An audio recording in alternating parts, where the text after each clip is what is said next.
A very pleasant morning to you all. You are joining us here at the Ceremonial Hall of Malacañang Palace, where in just a few moments we are expecting the President to arrive and deliver a report of sorts to the nation dubbed Ulat sa Bayan. This is Toby Nebrida. We are broadcasting to you from Ceremonial Hall, where our coverage is brought to you through the facilities of the Philippine Broadcast Pool and our carrying stations People's Television 4 and RPN 9. The Ulat sa Bayan is a traditional that the President has wanted to start out last year.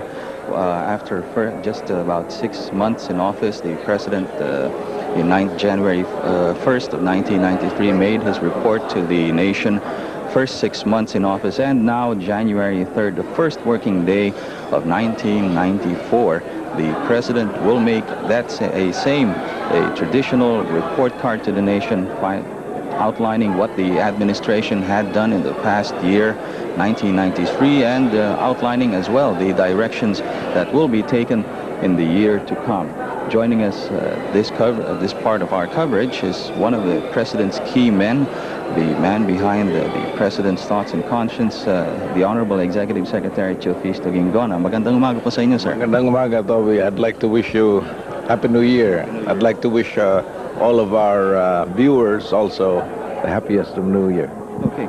Well, Senate, you started out the year 1993 as a member of the Senate, but after a while, the President called you to a higher calling, this time to serve as his Executive Secretary. And for a good part of 1993, you served under that particular office. What do we expect to hear from the President today, Executive Secretary?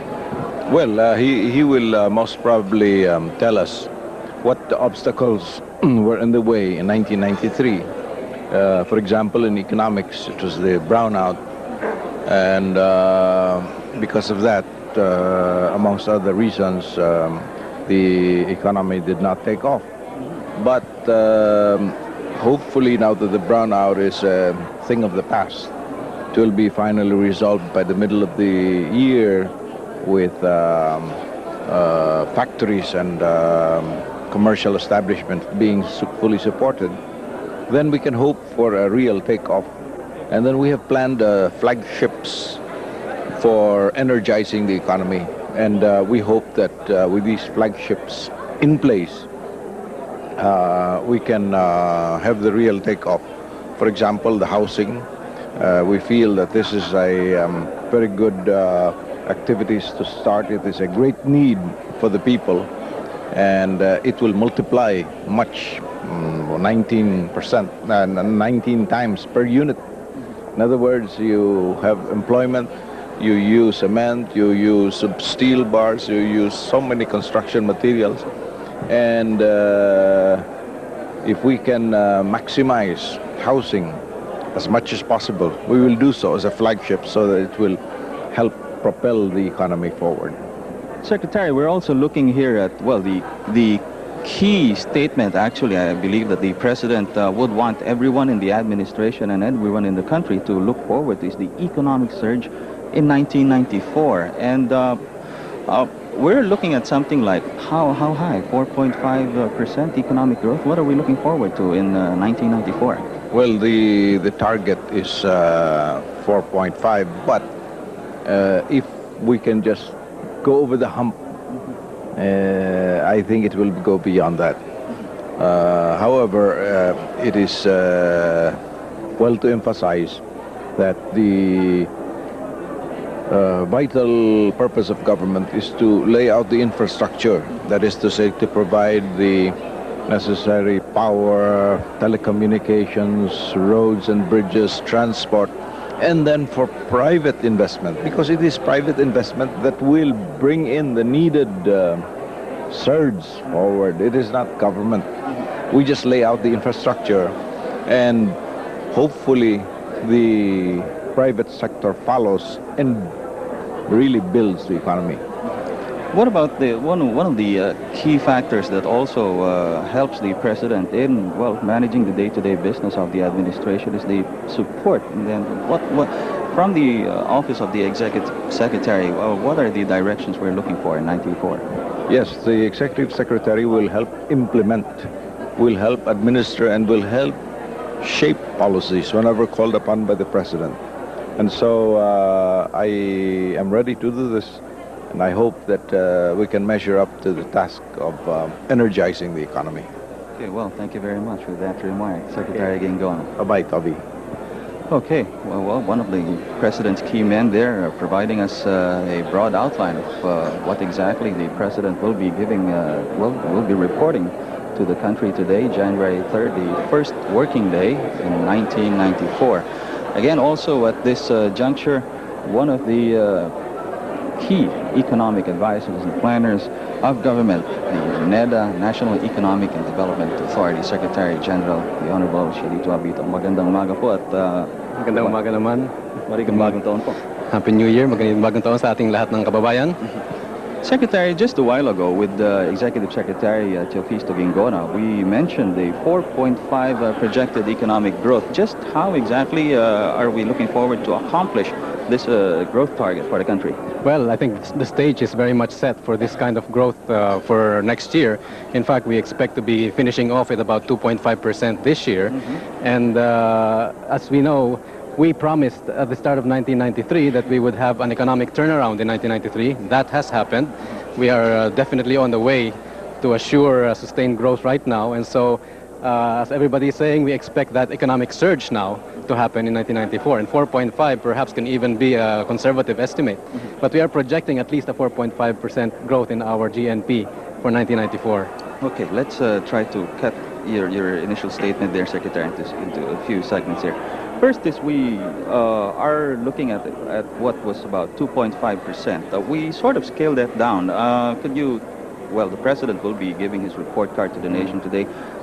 Why the scale down? And, well, even despite the scale down in 93, we're still looking at a robust expectation for 94.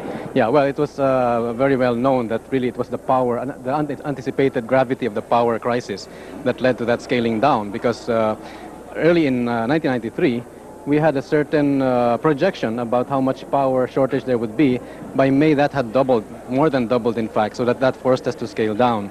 So anyway, now that that power problem is behind us, because the brownouts are gone, and we expect a definitive end to really these brownouts by middle of this year, then we can expect really that particular constraint on our growth is going to be out of the way, and we can sort of unleash the productive potentials of our economy now within this year. Okay, looking at unleashing the productive capabilities of the country, which particular sectors are we really looking at in 94? The key performers and key target areas of performance areas that we're looking at. Well, as always, in the early part of an economic recovery like this, construction will be playing a great part because of the investments that are going to be put in place for new productive capacity.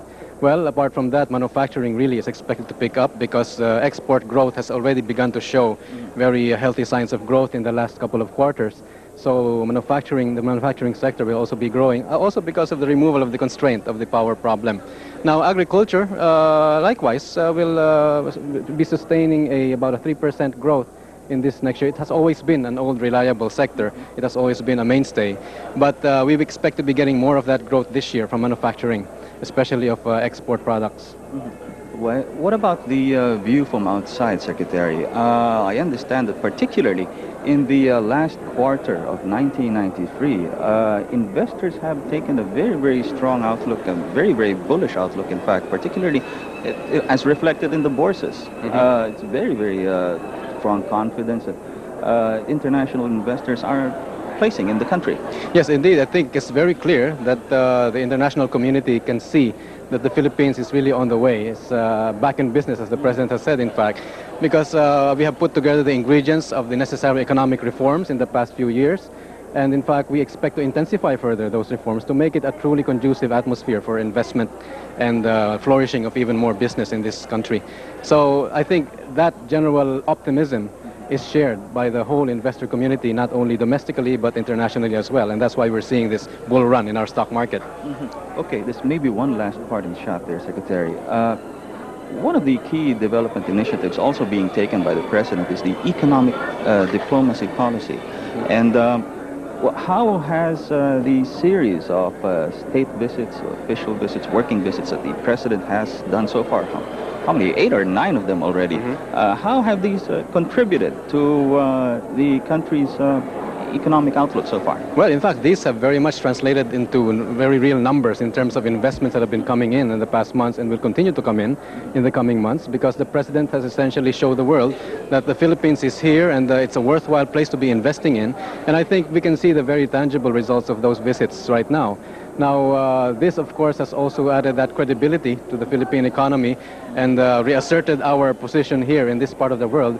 After all, this part of the world, as known by most, is that this is the fastest growing part of the world at this point in time, and the Philippines is very much part of it and intends to be part of that very dynamic performance in the years ahead. So I think that has been well recognized, also partly as a result of the visits of the president to these countries. As you know, he has been the country's #1 salesman, and he has been very successful in fact, bringing to the attention of all the investors abroad our economy and the promise it holds for all those investors out there. Okay, and well, joining the economic powerhouse of Southeast Asia, maybe a parting shot from our NEDA Director General. Well, we can all look forward to a very good 1994. As I said, this is going to be the year when the economic turnaround will be turned into a surge, and then we will continue on to our hopeful objective of double-digit growth by 1998. And so I think we're well on the way. Thank you very much. Thank you very much. The economic perspectives and, well, what happened in the past year and how we will be consolidating those gains so that we may be able to run onto the economic surge in 1994. That was what our own Director General of the National Economic and Development Authority, Secretary General Shalito Habito, had just told us. Well, economic surge in 1994, key policy statement that the president is, well, going to be using and going to be emphasizing on throughout, well, 1994. But to a large extent, one of the key sectors that had to be developed to be able to get into the economic surge of 1994 was the power sector. Joining us at this point in our coverage, the man behind the Energy Department, the Honorable Delfin Lazaro. Magandang umaga po and Happy New Year. Happy New Year, Toby. Magandang umaga sa ating mga viewers. Okay, well, direct to the point, Secretary, have we licked the power problem? The reserves are still very tight. In fact, today our reserves only 200 megawatts. And that reserve position will remain tight until July because the demand will be increasing as we move to the summer months. And we will lose a little bit of our hydro buffer because the use of the dam will have to be shared very closely with irrigation and the drinking water in Metro Manila. But because of the new plants that are also coming in during these next few months, we will have enough to start the day. But we really must call on everybody to be judicious in their use of energy because the reserves are not going to be adequate until August. Well, just a while ago, NEDA Director General Shalito Habito said that, well, that to a very large extent, it's a very optimistic outlook, particularly with, well, the way we have been able to perform, particularly in trying to find a solution to the energy crisis. And what do we expect from the Energy Department to help in providing the economic surge in '94? The main contribution of energy would be in the power side to make sure that it is adequate and reasonably priced so that our industries can recover from the problems they had in '93 and '92. On the petroleum side, we would like to encourage the current investment cycle that is going on. Shell is building their new refinery. Caltex is debottlenecking. Petron is also going to be investing in the refinery.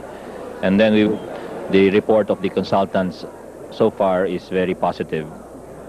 And then longer term, we would like to develop our indigenous resources like the natural gas from Malampaya and to encourage more drilling so that we can find more oil and gas.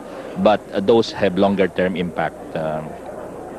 Well, actually, you did mention one point there. I was going to say one of the darlings, in fact, of the stock exchanges are the oil sector, and well, we're seeing a lot of investments really there. But how soon do we see the fruition of these investments into the oil sector, particularly, and well, indigenous and alternative power sources? If we follow just our basic policies now, the effect will be relatively minimal in terms of our reduction in dependence on petroleum and also on imported energy. We have to be more aggressive in encouraging drilling so that we will be able to have more geothermal, more of our own natural gas and oil. But as far as the stock market is concerned, all these have relatively long-term horizons, and except for Linapakan, which is the only one producing at this time, we are not expecting anything until the drillings produce some results.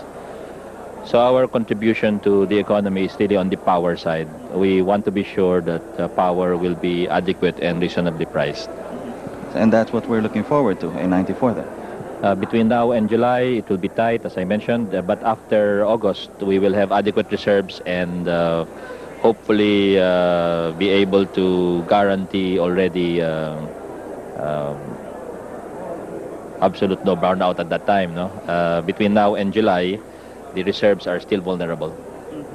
Just how many more plants are we expected to put up, particularly those that were foreign investors are keenly putting their money into? The big one that is coming up is the bidding in January. Well, this is January, this month, on Soal. That's a 1,000 megawatt plant which will cost more than $1 billion, and we have a lot of interest in that plant. We also bidded out the Masinloc plant, and we're expecting the Enron Subic to be started up now. And the Bawang First Private Power will be started sometime in August. We're also expecting some of the plants that have been rehabilitated to come back. Malaya 2, which is a big plant, will be coming back in the first quarter of 1994. So that will be one of the main sources of our power.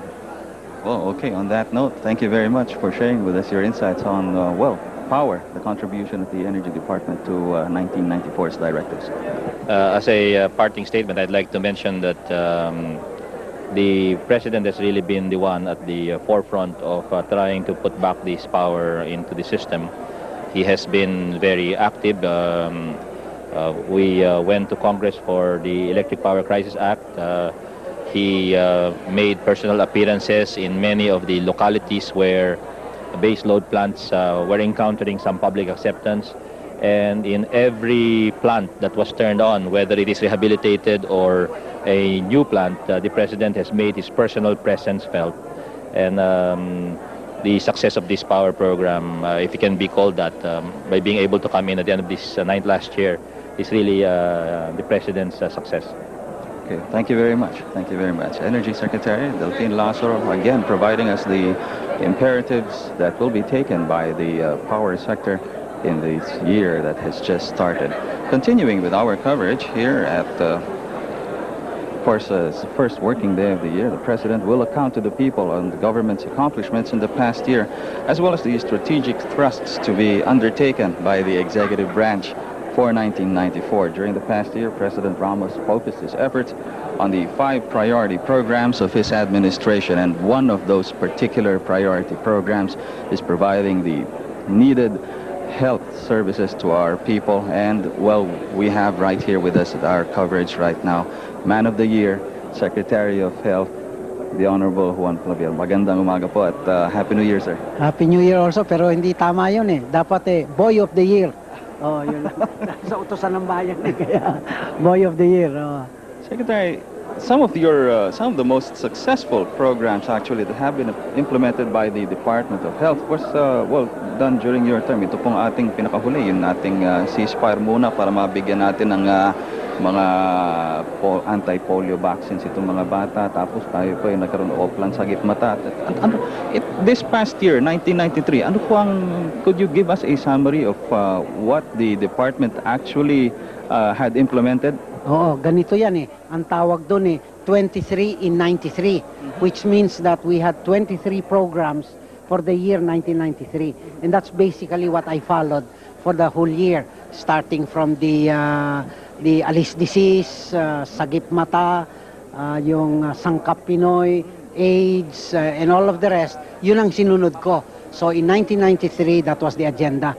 For 1994, 24 yan, pero wag natin tawaging 24 in 94, tatawagin natin Health for More in 94, 24 yan. At ang battle cry natin kailangan Bisaya ang pagsabi.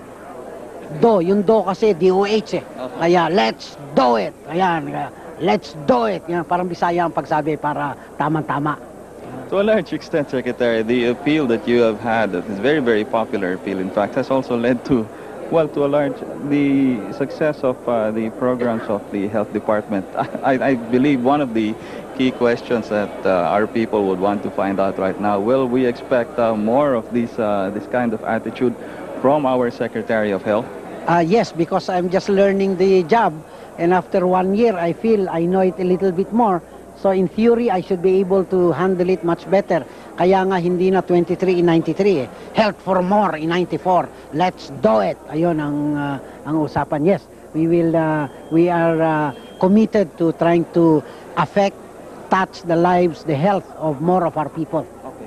Umpisahan po natin sa yung pinakabatang miyembro ng ating lipunan. What about for our children? Ano pong klaseng mga programa are we expecting for our children in 94? Oo. Most of these are really a carryover dahil sa like the Alice disease, yung ceasefire for children. We vaccinated 15.5 million Filipinos. We want to repeat that in 94 and 95. If we do that, by 1995, we will eradicate polio from the face of the Philippines. And by 1998, we will control the 5 major diseases, namely tuberculosis, measles, diphtheria, pertussis, and tetanus. All of these dedicated to the children, 1. 2, the so-called Oplan Sangkap Pinoy, which is really vitamin A, iodide, and iron. These are also dedicated to the children. Kaya all of these are designed towards prevention, but focused on the children because prevention is better than cure. In fact, I believe these particular programs were cited for their, innovativeness by the United Nations. Well, yes, the WHO, the UNICEF, and also some of the other governments have complimented us by asking us to help them, by sharing our experiences, and that has been very humbling for us.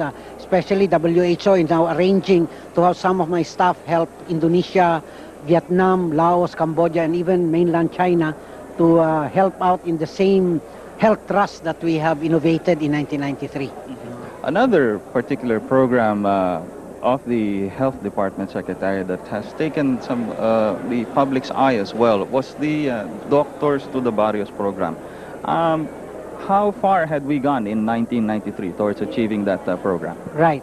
Actually, what it means is 271 municipalities without a doctor for the past 10 years.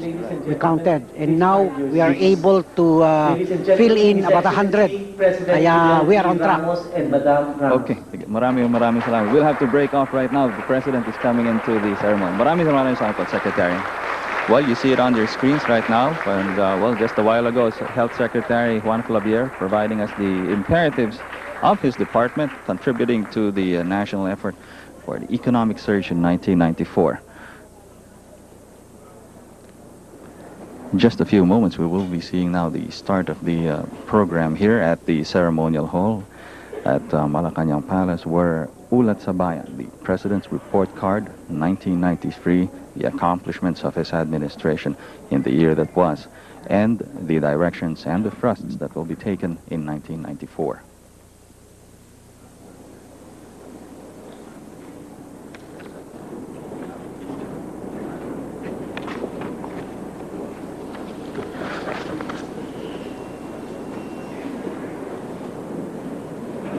Mr. Vice President, Mr. Speaker,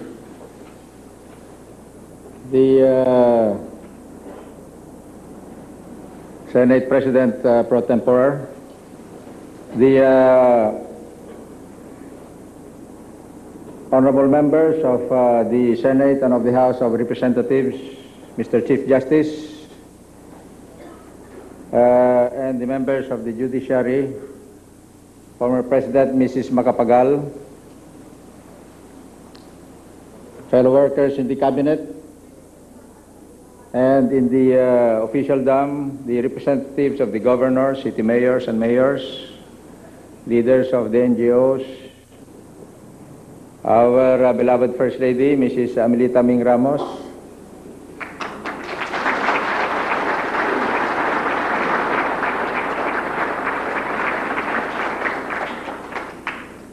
mga mahal na kababayan, ang pagpasok ng bagong taon ay hudyat din ng pagtatapos ng unang ika-4 na bahagi ng aking panunungkulan bilang Pangulo ng ating bansa. Minarapat ko na muling mag-ulat sa inyo kung ano na nga ba ang nagawa ng aking pangasiwaan sa nagdaang panahon at ano pa ang balak nitong gawin sa mga darating na mga araw. In this period, my beloved countrymen, of New Year resolutions, let us also look ahead at how I intend to bring our country closer in 1994 to our goal of Philippines 2000. Since the beginning of my term, I set my vision for a better life for the ordinary Filipino and a dignified place for our beloved Philippines in the community of nations. It is towards this vision that I placed highest priority on putting our house in order. Together, we formulated a social pact to speed up development, one that would enable us to enter the coming millennium as Asia's next newly industrializing country. I initiated programs and reforms with your support in 5 critical areas to set our course towards that direction. First of all, we have to establish political stability. We have to create the atmosphere conducive to economic growth. Cooperation and teamwork at the level of the national leadership, reconciliation and unity among our people, peace and order, and internal security nationwide. Today we can claim that we have laid down a firm political foundation for sustained socio-economic development through our accomplishments in 4 areas: the peace process, a social pact for development, tough actions against warlordism, criminality, and the reimposition of the death penalty. So the prospects for a comprehensive and lasting peace have never been so bright as now, since the secession movement and the communist insurgency began a quarter of a century ago. The series of talks between the government and the Moro National Liberation Front, or the MNLF, has resulted in the temporary cessation of hostilities in the South. And with the resumption of the negotiations in Sulu recently, I am optimistic that this would lead to a mutually agreeable settlement so that we can finally have peace and unity in Mindanao. Our talks with the military rebels have progressed to the substantive phase. I am likewise confident that this trend shall continue, and that the issues raised by both sides will be resolved to the satisfaction of all. Government's initiatives towards the communist guerrillas have likewise progressed, although many substantive issues still remain to be resolved. But both sides are in constant touch with each other, working out the preliminaries for formal peace negotiations. By reaching out to the legislative for better and closer working relationships, and to the different sectors of society for setting national priorities, we have built a national consensus for reform and political unity. Our dialogues and consultations culminated in the holding of a multi-sectoral People's Economic Summit and the forging of a social pact for empowered economic development, or SPEED. The closer than usual cooperation between the executive and the legislature resulted in the passage of 12 out of 19 priority administration measures needed to push our country forward. At the same time that we were talking peace and building consensus, we initiated bolder moves against criminality. Through the Presidential Anti-Crime Commission under Vice President Estrada, we succeeded in breaking up many notorious syndicates involved in murder, kidnap for ransom, bank robbery, and carnapping.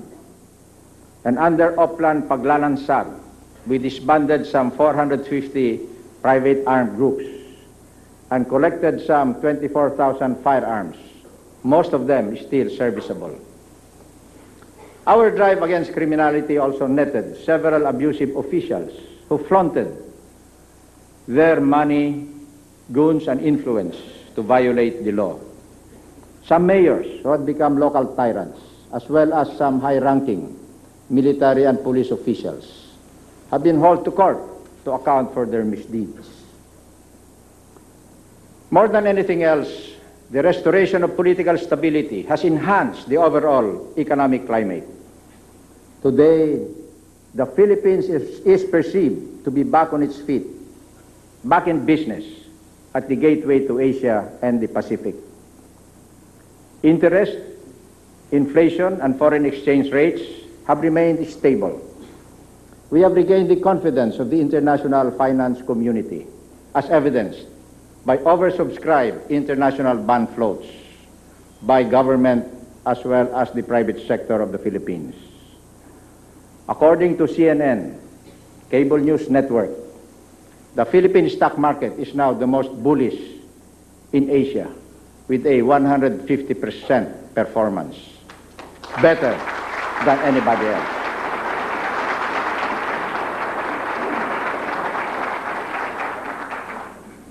The signs that our financial stability has been restored have been recognized by the World Bank and prestigious financial and investment firms such as Salomon Brothers. Advanced reports point to real growth of GNP of 2.5% in 1993 and still going up. And despite a record 32 destructive typhoons in 1993, plus the eruption of Mount Mayon, agriculture and fishery production established a growth rate of 4.7%. And there was a decline in the country's unemployment rate from 10.2% during the first 7 months of 1992 to 9.4% for the same period in 1993. The improvement in the economy last year can be attributed to a number of factors.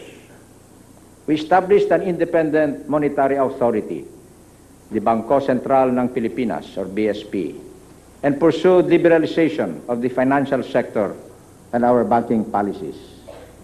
We achieved functional unification of the Manila and Makati stock exchanges under the Philippine Stock Exchange, making available large amounts of capital for investment.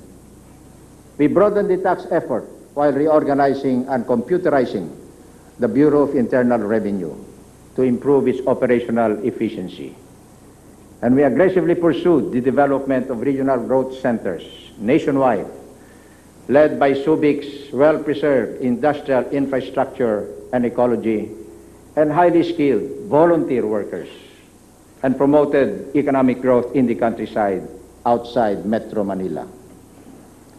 We encouraged small and medium enterprises and livelihood projects through cooperatives and provided credit support to the little entrepreneurs through the Land Bank of the Philippines and the Small Business Guarantee and Finance Corporation, or Small Buga, thus fueling business activity at the family and community level.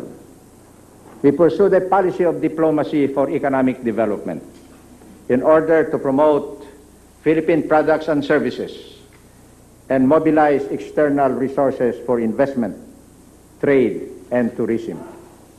The East Asian Growth Area, centered in Davao City, is the result of our joint endeavors with our ASEAN neighbors. Perhaps the single most important factor that contributed to our economic recovery is the substantial easing of the power crisis. And we will continue installing new power capacity for our long-term requirements and accelerate the development of indigenous power sources, especially geothermal, coal, hydro, and natural gas, so as to lower eventually the cost of power to consumers. Likewise, we vigorously implemented the infrastructure program, particularly those providing access to regional growth centers, tourism development sites, and agro-industrial areas.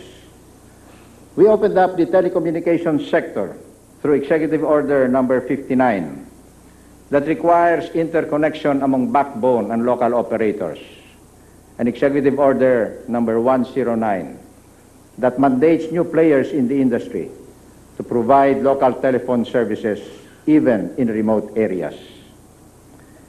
We constructed or improved some 1,000 kilometers of national roads, some 10,440 meters of bridges, and 115 roadway facilities.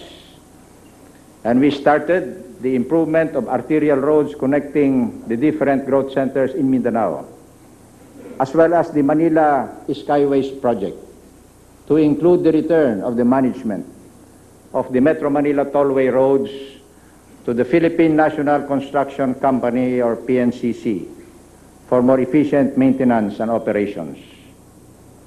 We started the upgrading of our rail transport facilities through the PNR Mainline Rehabilitation Project and Commuter Line Project. We pursued the implementation of the LRT3 project to alleviate traffic problems within Metro Manila. And we completed the development and improvement of facilities in 24 provincial ports and installed 25 additional lighthouses nationwide to ensure the safety of sea travel. We accelerated the modernization of our air navigational facilities, such as in Subic, Cebu, Davao, Zamboanga, and in Dinaia. In line with the Philippine Strategy for Sustainable Development and our commitments under Agenda 21 of the 1992 Rio Summit, we institutionalized mechanisms for environmental conservation and protection. Our efforts against environmental degradation were bold and unprecedented. We closed Smoky Mountain as a garbage dump site and adopted a national plan for waste management to guide local government units in preparing and implementing their own programs. We initiated a clean and green campaign to be highlighted by a nationwide contest to determine the cleanest and the dirtiest local government units in 1994.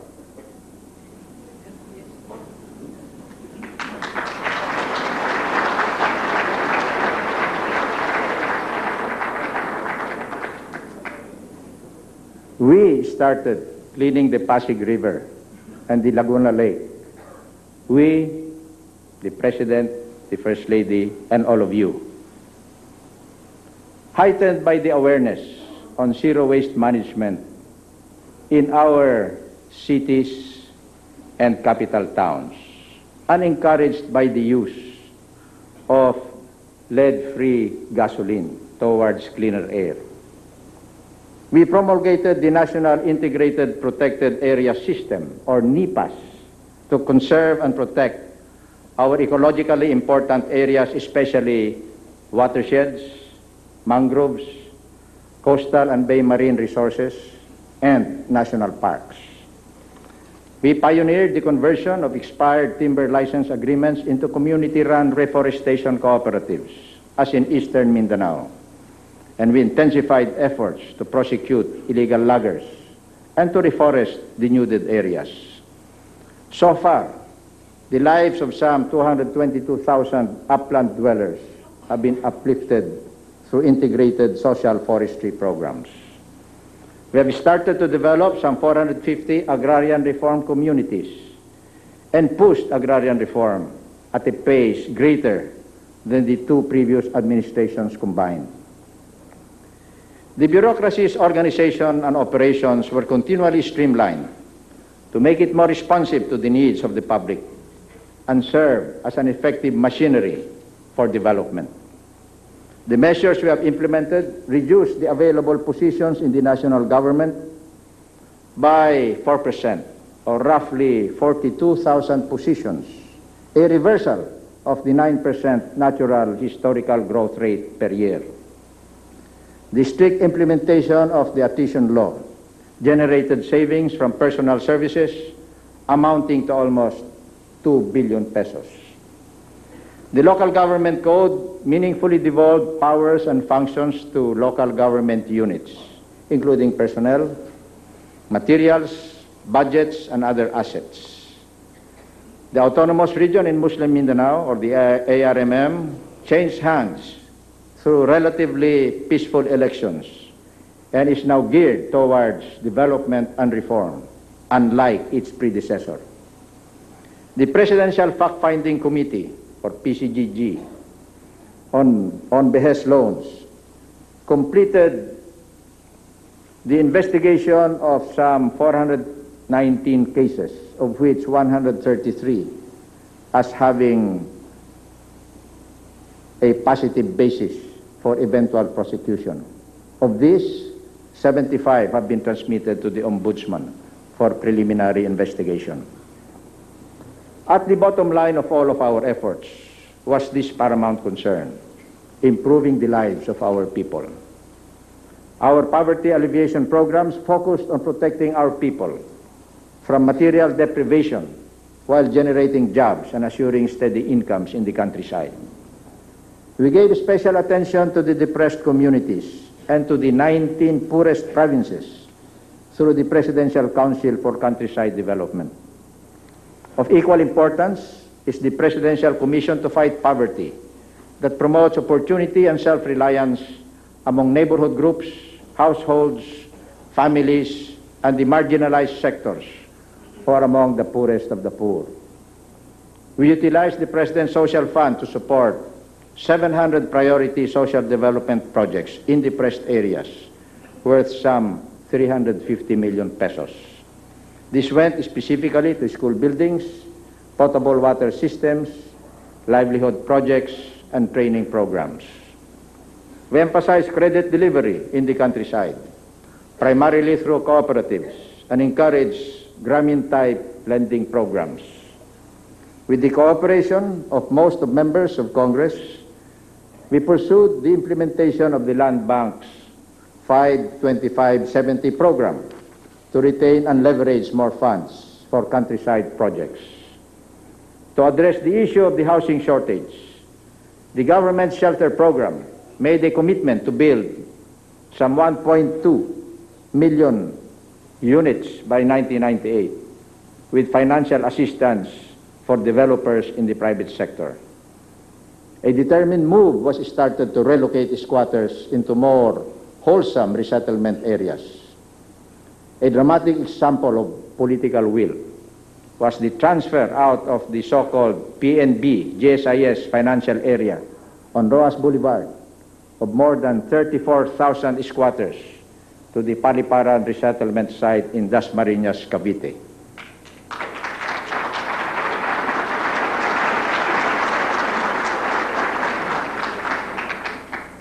With relatively very little hassle.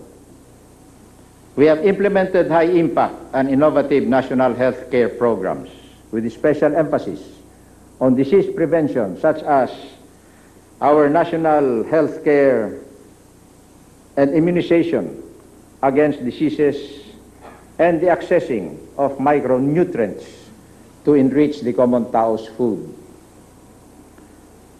And to make our products globally competitive and our workforce more productive, reforms were carried out to open the economy further, allowing productive forces to develop fully, and democratizing existing structures and systems.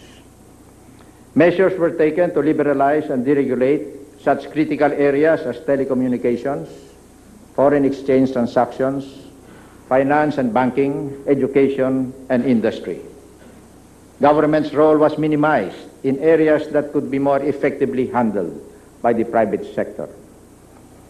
Privatization was aggressively pursued, resulting in the sale of large government assets or substantial components thereof, such as Philseco and Petron.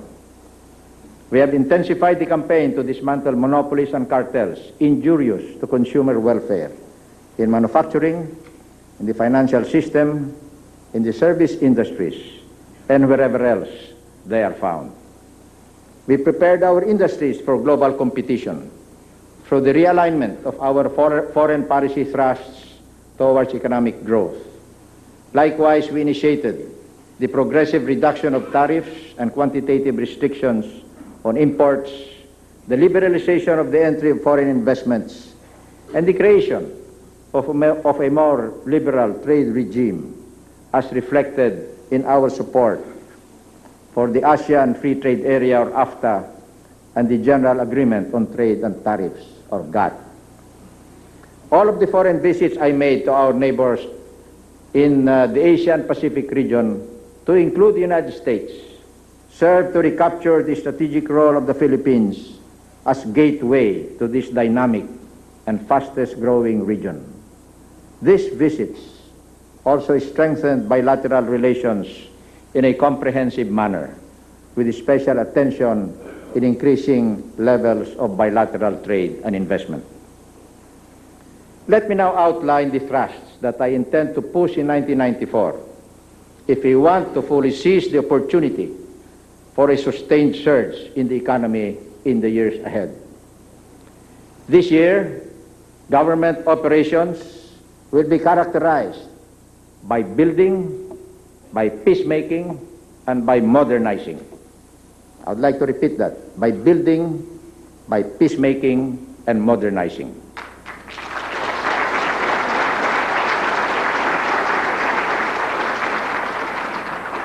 On the other hand, action, problem solving, and innovation will be the yardsticks that I hereby set for government performance at all levels, in all departments and agencies in 1994. 5 major commitments government will undertake in 1994. First, we will protect the gains achieved in the peace process so that we can finally put an end to internal armed conflict. As a parallel effort, we will intensify the campaign to uphold the rule of law so that we can reduce to the minimum criminality and corruption, with those in the officialdom, the scalawags in uniform, and rogue officials as priority targets. We will maintain industrial peace and take better care of our overseas contract workers. Second, we will institute greater discipline in the management of our fiscal resources through better coordination of policies, programs, and projects. We will focus on the thorough and timely implementation of flagship programs and projects, streamlining of government operations, enhance private sector participation by way of various BOT schemes, and privatization of government projects and facilities, as well as further improvements in the tax effort. We will encourage more private investments by continuing the structural reforms we have started and by making our exports and other industries more globally competitive. Third, we will provide vital infrastructure support from government in order to mobilize private sector participation.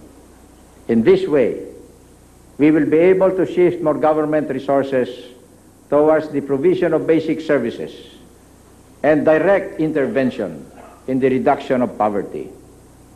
For this purpose, I once more appeal to Congress to give priority attention to the proposed new banking law, the amendments to the BOT law to authorize direct negotiations for large infrastructure projects, and the liberalization of the Foreign Investments Act to open up new investment areas. Fourth, we will continue to implement our environmental enhancement, conservation, and protection programs to ensure that our development will be sustainable for the benefit of our future generations. This will encompass our land, sea, and air environment, as well as our biodiverse ecology. Fifth, we will continue to make the bureaucracy more responsive, more transparent, and more service-oriented.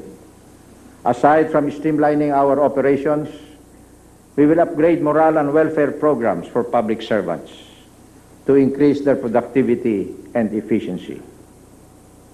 We will firmly implement the devolution program under the Local Government Code by synchronizing local government efforts as well as the revenue and expenditure programs with that of the national government. At the same time, we will enforce greater accountability and self-reliant performance on the part of government officials at all levels of governance. We will ensure the implementation of reforms in the government corporate sector. One final word on our 1994 program. To actualize, at least expense, our shared goals as determined in our recent multi-sectoral People's Economic Summit, the executive branch has devised a new system whereby public expenditures will be prioritized so that our scarce resources will be devoted primarily to programs and projects that will have the most favorable impact on the economy, on the alleviation of poverty, and on the delivery of basic services. I refer to the flagship system which the Cabinet adopted during its year-end deliberations on our social services and economic mobilization thrusts for 1994, particularly the Core Public Investment Program, or CPIP.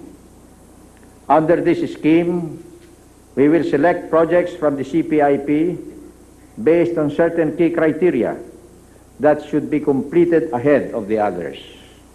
These projects will be given full budgetary support in 1994 to ensure their expeditious implementation. Necessarily, the flagship projects we will champion are those that are doable, with the highest impact and the widest public need for their completion. This could be in housing, communications, school buildings, transportation, water conservation and supply, highways, power, agricultural productivity, irrigation, environmental protection, and other high priority activities in the social sector. Flagship projects are considered first among equals of the 400 or so projects under the CPIP.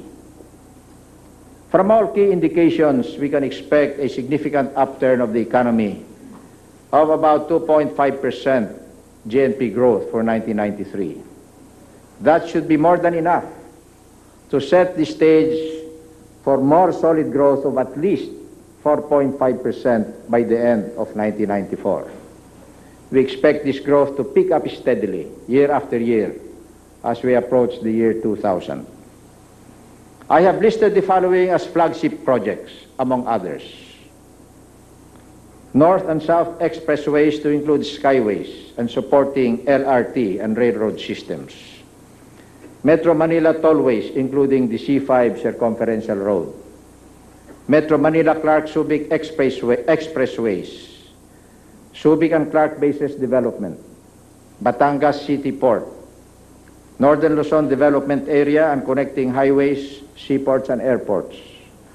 Marikina-Infanta Quezon corridor. Angat-Umiray Trans-Basin Water Project. Pampanga Floodway Project. Bicol Tourism Projects. Eastern Visayas Rural Air Service, Leyte Geothermal Power interconnections to other islands, Cebu Bohol Integrated Area Development, Panay Agro-Industrial Center, Integrated Steel Mill Project in Northern Mindanao, Mindanao arterial roads to include the Marawi City, Cotabato City Highway, Zamboanga Industrial Estate, and last but not the least, the East Asian Growth Area centered along the Davao, South Cotabato, General Santos corridor. In the first quarter of my term, we put in place the elements necessary for national development to take off. And because of this, expectations are high that a surge in the economy will take place this year, 1994. We have gone 1/4 of the way, and we still have 3/4 more to go in our uphill marathon. Many pitfalls still have to be traversed and overcome. But I am confident that our collective achievements and reforms instituted during the past year and a half have restored optimism and pride in the Filipino. It is our common duty now to work together to realize that hope and that vision in the near future. Kaya sa ating minamahal na kababayan, sa pagpasok ng bagong taon at ng susunod na bahagi ng aking panunungkulan bilang Pangulo, pag-ibayuhin natin ang ating pagsisikap na matamo ang ating mga layunin. Pagtibayin natin ang ating tiwala sa sariling kakayahan. Isaisip natin lagi ang kapakanan ng nakararami at ng ating bayan. At pairalin ang disiplina at sipag upang tuluyan na tayong mahango sa kahirapan.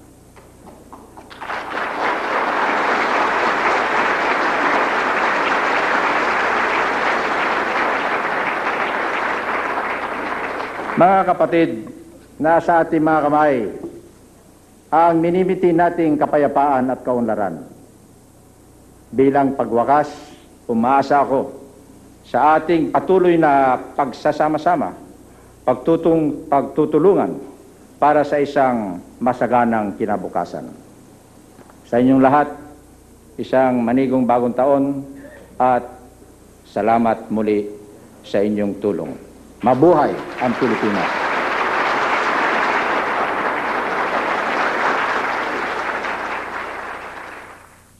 Some indicators that the President had given that, the country's economic performance in 1994 will be much far better than it was in 1993.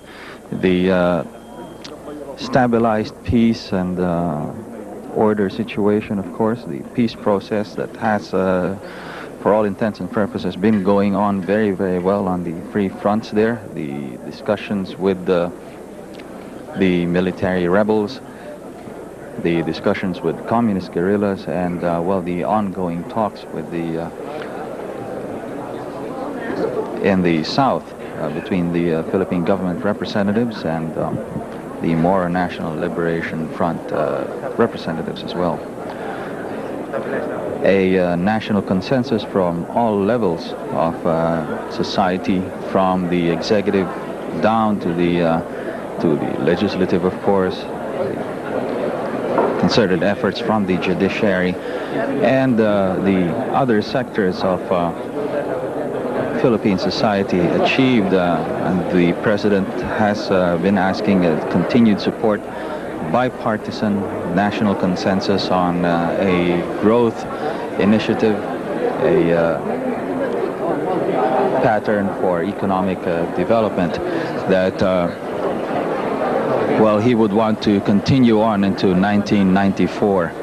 Also on the peace and order area, the campaign against crime, anti-criminality campaign being undertaken, of course, by PACC and various agencies of government tasked with that particular job. Now, joining us at this particular juncture of our coverage to give his own insights and well, to give us an idea of the imperatives that will be taken from his particular Department of Government, the Honorable Secretary of National Defense, Renato De Villa. Magandang umaga po and Happy New Year, sir. Magandang umaga naman at magandang umaga sa lahat ng nakikinig sa ating ngayong umagang ito.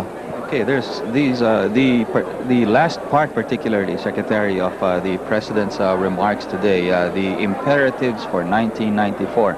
One particular area there, the consolidation of the gains and the stabilization of the peace in the country.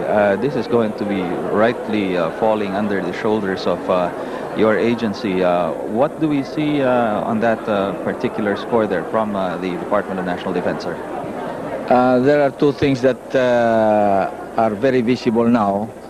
One is that I think we have developed a peace momentum that must be protected and pursued in order that it can be accelerated because it contributes very, very significantly to the accomplishment or the achievement of our national vision.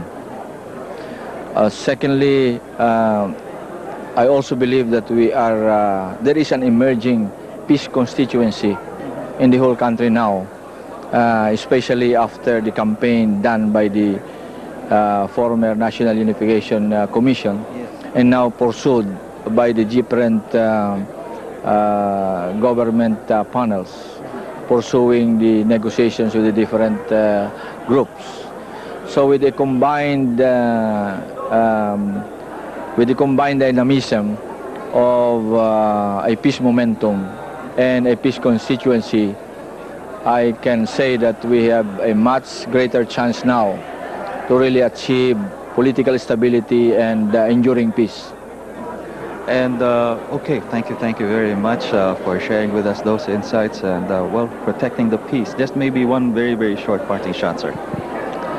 Come again? Just maybe one short parting shot to our people sa ating pong what we're looking forward to in 94. Well, nais ko sanang sabihin na sa palagay ko ay nasabi ng ating Pangulo ngayon na napakalaki ang pag-asa na magkaroon tayo ng tunay na kapayapaan at tunay na katiwasayan. At I think the President has captured the mood of the moment, and that I think is prevailing all over the country, and that what we need now is really to put our act together, make it our duty to do something that we can do, whatever it is, to help him move the country forward. Okay, thank you very much. Maraming salamat po. Secretary Renato De Villa of the Department of National Defense.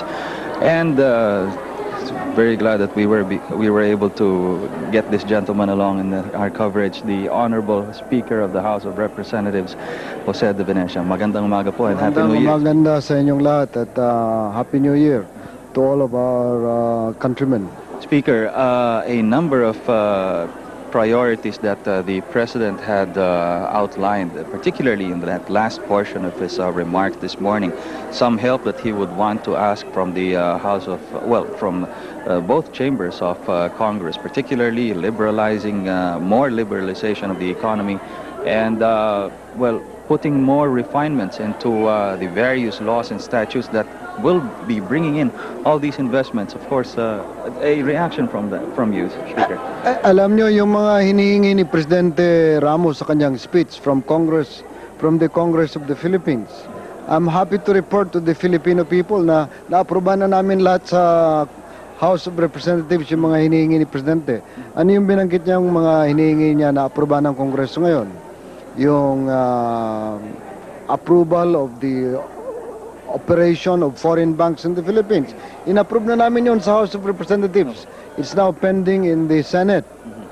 Yung ni-request ni Presidente na the amendments to the BOT law, the Build, Operate, Transfer law, of which I was principal author with Congressman Payumo and with Congressman Victor Ortega. Approve na rin sa House of Representatives. Ayon ngayon ang pending sa Senado. Siguro Dapat siguro ang aksyon sa Senado ngayon dahil sa itong mga nire-request ni Presidente ay na-aprobahan na namin sa House of Representatives. Nonetheless, marami kami pang mga bill sa House of Representatives na the President is interested in at tutulungan namin siya riyan. Yung Magna Carta for export producers para makapagtayo tayo ng thousands of factories in the Philippines. Ayan iraras namin ang approval niyan in February or at the very latest March. Yung Magna Carta for savings, parang mabawasan ang pangungutang ng Pilipinas sa labas at dito sa Pilipinas, pangungutang sa loob ng Pilipinas na nagpapataas ng interest rate. Ayan approvean din namin by February and March. At saka yung 1,200,000 houses, building of 1,200,000 houses. Siguro mga 300,000 sa Mindanao, mga 300,000 houses or 400,000 houses sa Visayas. About 500,000 houses sa Luzon. Ayan approvean namin sa House of Representatives. Siguro within the next 4 or 5 weeks. In order and then that bill which I also co-author with the 150 members of the Rainbow Coalition, 170 members of the Rainbow Coalition, yung to plant 1 billion trees para itong mga nakakalbong mga bundok natin sa Visayas, sa Mindanao, sa Luzon at sa Bicol Region, sa Cagayan Valley, sa Northern Mindanao at sa Eastern Visayas at Western Visayas ay ma-approve namin sa House of Representatives in the coming weeks. Speaker, just maybe how precious, I know how very precious your time is. Just one parting shot to our people. Ano po ang ating maaasahan mula sa Kongreso? Continued bipartisan consensus for economic growth and well, the kind of support that Congress will be giving sa ating pong administration. Sa House of Representatives, todo ang support namin kay President Ramos in order to lift the country from poverty and to give employment to hundreds of thousands of Filipinos. Ayan ang aming battle cry sa House of Representatives. Kaya itong mga hinihingi ni Presidente, puros karamihan na na-approve na namin sa House of Representatives at pending sa Senado. At in addition to that, maraming hindi hinihingi si Presidente Ramos na ginagawa namin ngayon sa House of Representatives on our own initiative and on our own volition. Tinutulungan din namin siya sa peace process. 30 congressmen ang katulong ni Presidente Ramos and congresswomen to unify the country, to modernize the country, to build and rebuild the country. Itong peace negotiations with Colonel Onasan, with Mr. Misawari, with Raman Diu, with the New People's Army, Jose Maria Sison, Father Luis Alandoni. Tinutulungan namin ang Presidente Ramos dyan. At itong building of new flagship projects, high-impact projects sa Calabarzon, sa Batangas, sa Laguna, sa Quezon, sa Pampanga, sa Zambales, sa Bataan, sa Bulacan, sa Pangasinan, Baguio at La Union, the Ilocos region and the Cagayan Valley. These are high-impact flagship projects na tutulungan namin si Presidente Ramos ng todo-todo niyan. Together with the development of the Bicol region, the Cebu, Panay, Negros, Leyte, Samar area.